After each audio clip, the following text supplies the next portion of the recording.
Hola, vamos a dedicar este vídeo a hacer el resumen del tema 2. Recordad que en este tema, primero lo que se ha realizado es un recorrido de las diferentes maneras de abordar la representación simbólica. Se han analizado las diferentes clases de conocimiento y los diferentes tipos de razonamiento, primero informalmente y luego formalmente. Y hemos intentado terminar con una perspectiva computacional actual de cuál es el estado de este área en informática, con alguna aplicación real siempre que ha sido posible.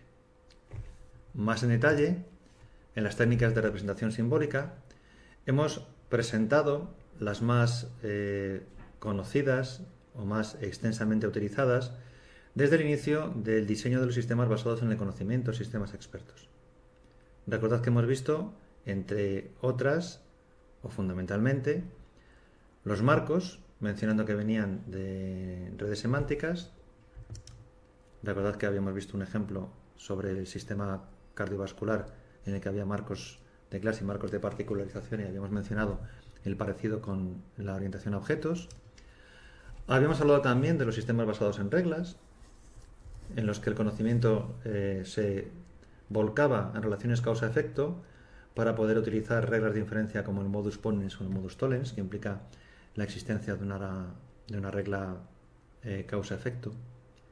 También habíamos visto, para algunos problemas, la aproximación de la satisfacción de restricciones. Habíamos puesto el ejemplo de Sudoku, cuando queríamos o podíamos representar el problema con un conjunto de variables y sus dominios y las restricciones respecto a los valores que podían tomar. Y también habíamos hablado de que cuando las relaciones de causa-efecto que se conocían tenían cierta incertidumbre o cierto grado de probabilidad en su cumplimiento, se podían utilizar sistemas de representación del conocimiento como las redes probabilistas o bayesianas.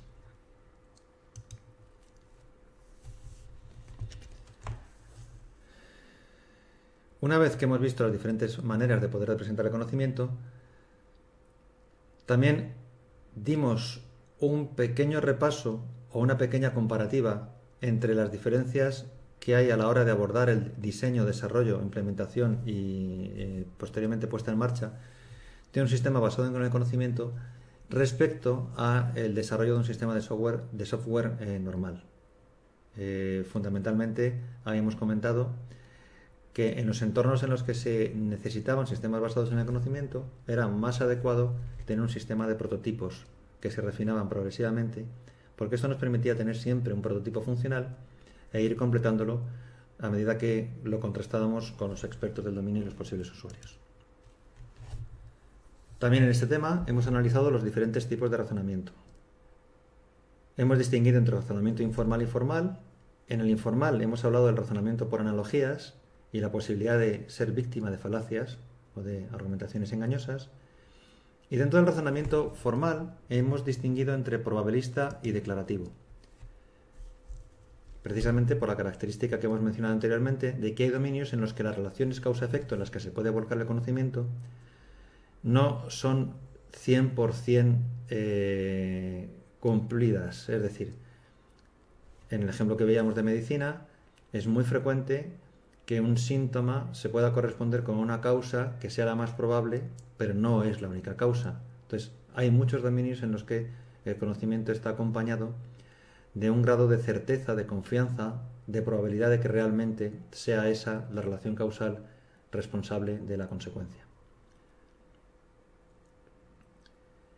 Dentro del razonamiento declarativo, en oposición al probabilista, habíamos mencionado que los tres tipos de razonamiento que veríamos serían deductivo, inductivo y abductivo. También, cuando presentamos los tipos de razonamiento, analizamos que cada uno de estos grupos de razonamiento formal, el probabilista y el declarativo, se podía considerar como antecedentes de lo que en la actualidad son las dos grandes maneras de abordar el aprendizaje automático. El aprendizaje automático simbólico o el aprendizaje automático basado en modelos numéricos estadísticos, como por ejemplo las redes neuronales. Avanzando un poco más en el objetivo real de la asignatura, que son las técnicas formales de razonamiento, presentamos desde un punto de vista informal qué diferencias y qué características tenían el razonamiento deductivo y el inductivo.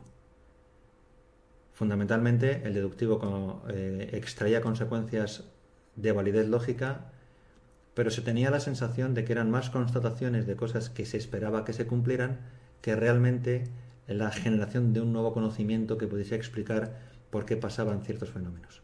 Esto es más propio del razonamiento inductivo. También mencionamos el abductivo, pero pospusimos su explicación a poder describir formalmente los tres tipos de razonamiento. Eso ocurrió cuando presentamos la regla del modus ponens. Esta regla se podía recorrer en el sentido deductivo, yendo desde la premisa, el cumplimiento de la premisa y también el conocimiento de la existencia de la relación causa-efecto entre la premisa y la conclusión. Se podía concluir la conclusión. El razonamiento inductivo partía de casos particulares de cumplimiento de la conclusión y la premisa y sugería como posible explicación la relación causa-efecto.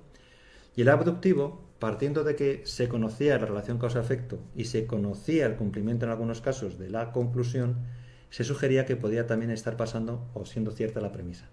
Estos dos últimos tipos de razonamiento no tienen validez lógica y tienen que ser validados y son objeto de posibles refinamientos si existen contraejemplos que los contradigan.